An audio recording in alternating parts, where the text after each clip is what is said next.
falta de pagamento atrasa a entrega das barcas compradas em 2013. 30% dos policiais que atuam em áreas violentas têm problemas psicológicos. O Jornal da Alerj começa agora.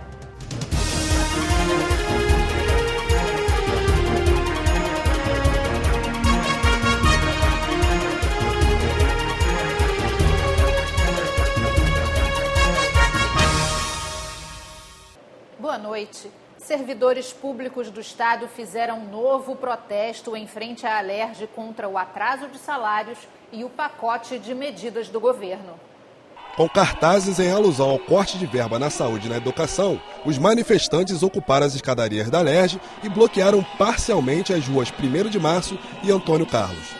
A isenção fiscal concedida às grandes empresas, o aumento do fator previdenciário e a mudança no calendário do pagamento dos salários dos servidores são as principais reivindicações. Alunos da Escola de Teatro Martins Pena, que é vinculada à FAETEC, fizeram uma apresentação teatral em forma de protesto.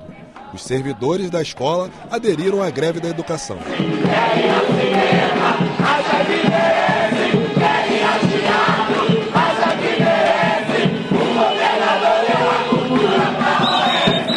Da tarde, os manifestantes deixaram as escadarias da Alerj e seguiram em direção à Cinelândia. A CPI da Alerj, que investiga os autos de resistência registrados pela Polícia Militar, apurou que 30% dos policiais que atuam nas áreas mais violentas do Estado têm algum tipo de transtorno mental. A informação está no relatório que foi apresentado à comissão pelo chefe do Núcleo Central de Psicologia da Polícia Militar. Ele destacou os principais fatores que levam os policiais a cometerem o uso excessivo da força. Eles apontam isso, a deficiência na formação, como trazendo insegurança para a atuação deles, as dificuldades das condições de trabalho também, afetando a saúde mental dele, e ele se percebendo mais propenso, mais estressado, né, logo mais propenso a abusar da força, por causa das condições de trabalho. E a gente percebe também, o terceiro ponto, é que é uma identificação do policial com toda a gama de responsabilidades que lhe é atribuída e ele quer resolver. O relatório aponta o que já era percebido pela corporação. O tenente-coronel disse que, por isso, a Polícia Militar criou um programa de capacitação e controle do uso da força de arma de fogo para tentar reduzir os excessos de violência. Os policiais que estão atirando acima de um número determinado por um índice específico, formulado pelo Laboratório de Análise da Violência da UERJ, eles estão sendo chamados para um treinamento específico para que possam treinar uma outra forma de atuação na qual eles não precisem recorrer tanto ao uso da força. E o fato de eles estarem sendo monitorados já é um sinal institucional para que eles usem menos a força. Para esse doutor em psicologia da UERJ, o relatório é importante para desmistificar a ideia de que os casos de violência policial são pontuais e isolados. Um setor muito relevante da polícia, apresentando para a sociedade que o uso excessivo da força pela polícia é um problema sério e regular, não é uma questão eventual, produto da ação de um ou outro isolado. Então, nesse sentido, eu acho que é uma grande contribuição para a CPI, né, que a própria polícia reconheça isso como um problema estrutural. Para os parlamentares, o resultado do relatório é assustador. Ter distúrbios psicológicos e psiquiátricos, 30%, é algo assim assustador. Resta saber, e eu não pude aprofundar aqui, o tempo de serviço, para saber em quanto tempo o policial militar está adoecendo. A situação é muito lamentável, é dura, mas pelo menos elogiar esse esforço do setor de psicologia da Polícia Militar de, vamos dizer, conhecer, levantar esses dados de modo a que possamos contribuir para que haja mudanças. As barcas compradas pelo governo do estado em 2013 estão sem previsão de entrega. O motivo é o atraso no pagamento. A afirmação foi feita pelo secretário estadual de Transportes durante a audiência pública na Alerj. Em 2013, o então governador Sérgio Cabral assinou um contrato com um estaleiro chinês para a aquisição de 7 barcas de 2.000 lugares cada uma, destinada à travessia Rio-Niterói, nos terminais Praça 15 e Praça Araribóia. Outras 2 embarcações de 500 lugares cada foram compradas no estaleiro cearense Inácio. O total de investimento nas 9 embarcações foi de R$ 273 milhões.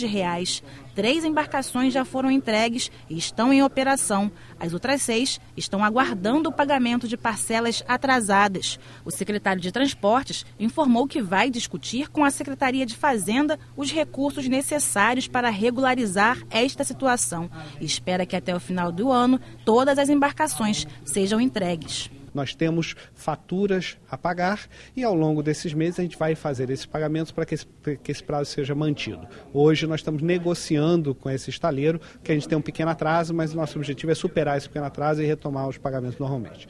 Em relação ao estaleiro chinês, de onde foram compradas 7 barcas de 2.000 passageiros, nós já temos 2 operando aqui com grande satisfação dos usuários, e uma já está aqui aguardando para ser homologada pelo fabricante junto à Capitania dos Portos. Nós estamos negociando com o fabricante para que ele mande a equipe de homologação e ele o fará em breve. A questão aí é uma negociação de um pagamento, uma etapa do pagamento que nós estamos ajustando, corrigindo, para que ele possa fazer isso. Na audiência, os deputados falaram sobre as falhas encontradas nas barcas durante uma vistoria da Comissão de Transportes da Alerj. Embarcações velhas, goteiras, falta de acessibilidade, atrasos nos horários de saída, falta de refrigeração. Esses foram os principais problemas relatados por usuários do serviço administrado pela CCR Barcas e comprovado pelos parlamentares, que pediram que a empresa invista na qualidade do serviço. O diretor executivo da empresa informou que o contrato de concessão firmado com o governo do estado não prevê que a CCR invista nas barcas. O contrato é apenas para que a empresa administre o serviço. Mesmo assim, ele disse que foram feitos investimentos em infraestrutura e treinamento de pessoal para proporcionar mais qualidade, conforto e fluidez ao sistema de transporte aquaviário. O presidente da Comissão de Transportes criticou o contrato de concessão firmado entre o governo e a CCR e quer que o Ministério Público faça um termo de ajustamento de conduta para a melhoria do serviço. Eu já conheço o trabalho deles, eu sei que é precário, mas eu fiz questão, junto à comissão, fazer uma visita e constatar de novo todas essas reclamações dos usuários. Para ficar mais perfeito essa audiência pública, eu finalizei com esse ajuste, com esse TAC, junto com o Ministério Público, a Defensoria Pública e a Comissão de Transporte, que vão fazer alguns termos, vamos no Marfan, no Ministério Público, para ver se a gente consegue adequar mais todas essas pendências que os usuários têm nesse percurso, nesse uso das barcas. Os parlamentares da CPI que investiga o desvio de armas no estado vão sugerir que a Polícia Militar diminua a alta rotatividade no comando das unidades da corporação. A CPI, presidida pelo deputado Carlos Mink, ouviu o depoimento do coronel André Silva, atualmente no comando das UPPs, sobre o caso das 29 armas que desapareceram de dentro do paiol do Batalhão de Choque da Polícia Militar em outubro de 2014. Das 29 armas desaparecidas, somente uma foi recuperada. O inquérito aberto pela polícia indiciou os 7 policiais que estavam de plantão na noite do ocorrido. Segundo o coronel, que chefiou o inquérito, a falta de recursos para investir em tecnologia impossibilita que haja mais controle das armas. É importante que nós tenhamos mais tecnologia, né? Que se invista mais. De repente seria uma ideia também, os policiais já possuírem as armas de serviço. Isso com certeza diminuiria muito o volume de armas a serem protegidos, acautelados pela polícia, se restringindo às armas de emprego coletivo. Isso é uma ideia. O deputado Carlos Mink condenou a vulnerabilidade no controle de entrada e saída do batalhão de choque, que não identificou o condutor e o veículo que roubaram as 29 armas. Os parlamentares acreditam que as constantes trocas de comando das unidades atrapalham a implementação de um sistema de controle mais efetivo e querem propor a diminuição dessa rotatividade. A nossa CPI é uma CPI propositiva. A gente quer diminuir a vulnerabilidade, as pessoas não poderiam entrar num batalhão de choque, pegar a arma, sair pela porta da frente, a arma não é recuperada, ninguém não é descoberto culpado. Uma foi recuperada. O depoimento é muito importante e reforça a extrema vulnerabilidade no controle de armamentos. Está aí porque se rouba tantas armas, o sistema de controle é fraco e praticamente ninguém é punido. O próprio coronel André Silva disse que ele já comandou 4 batalhões, nenhum ficou 1 ano. Vai ser seguramente uma recomendação da CPI diminuir essa rotatividade e fazer como em São Paulo, entregar a arma para o policial para ele ficar com a arma, não ficar entregando, devolvendo todos os dias e anotando no livro de papel que depois é pagado com liquid paper, pelo amor de Deus. A Secretaria de Saúde tem 15 dias para enviar à Alerj uma lista com nomes e cargos de funcionários. Os parlamentares querem identificar os responsáveis pela compra e repasses dos medicamentos e materiais armazenados na Central Geral de Abastecimento, onde foram encontradas 300 toneladas de remédios vencidos. Os parlamentares das comissões de Orçamento e Tributação ouviram os ex-responsáveis pelo setor de armazenagem da Secretaria.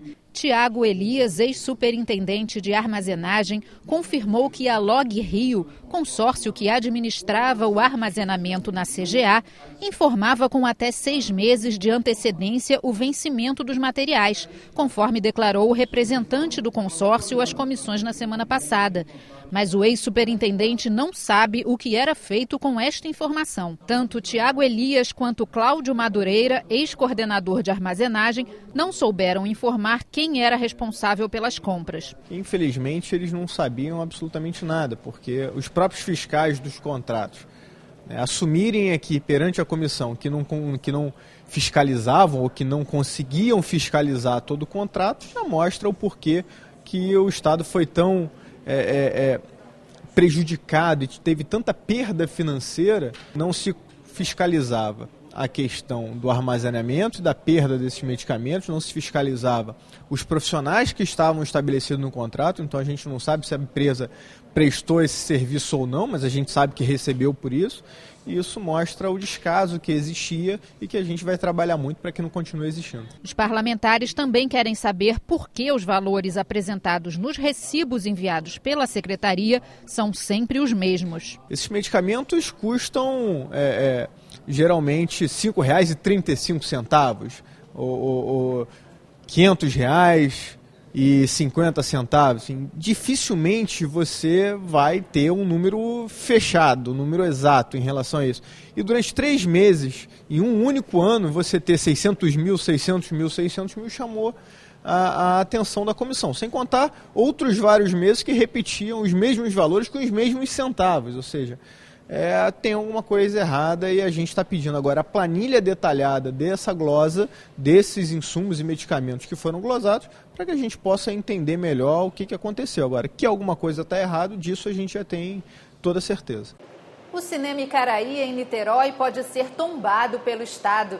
O projeto foi aprovado em plenário nesta quinta-feira. Confira as votações com a repórter Natália Alves.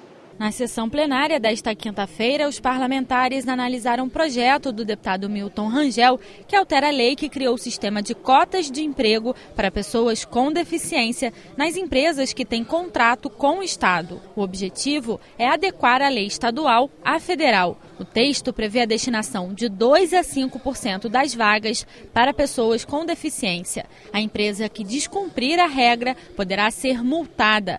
O projeto aprovado segue para a sanção ou veto do governador. Vai garantir o emprego das pessoas portadoras de necessidades especiais, quer dizer, pessoas com deficiência agora têm realmente o respaldo da lei federal no estado do Rio de Janeiro. Outro projeto em discussão foi o do deputado Marcelo Freixo, que pede que a Secretaria Estadual de Cultura inicie procedimento administrativo para analisar a possibilidade de tombamento do cinema Icaraí em Niterói. A proposta foi aprovada e será analisada pelo governador. O cinema de rua torna a rua mais democrática, traz a cultura para a rua. O Cine Icaraí é um dos cines mais importantes do estado do Rio de Janeiro. Ele tem uma importância arquitetônica, uma importância histórica muito grande. Não é só a fachada que deve ser preservada. E o deputado Edson Albertassi quer anistiar de juros e multas os débitos de ICMS de cooperativas de eletrificação rural gerados até 21 de agosto de 2006.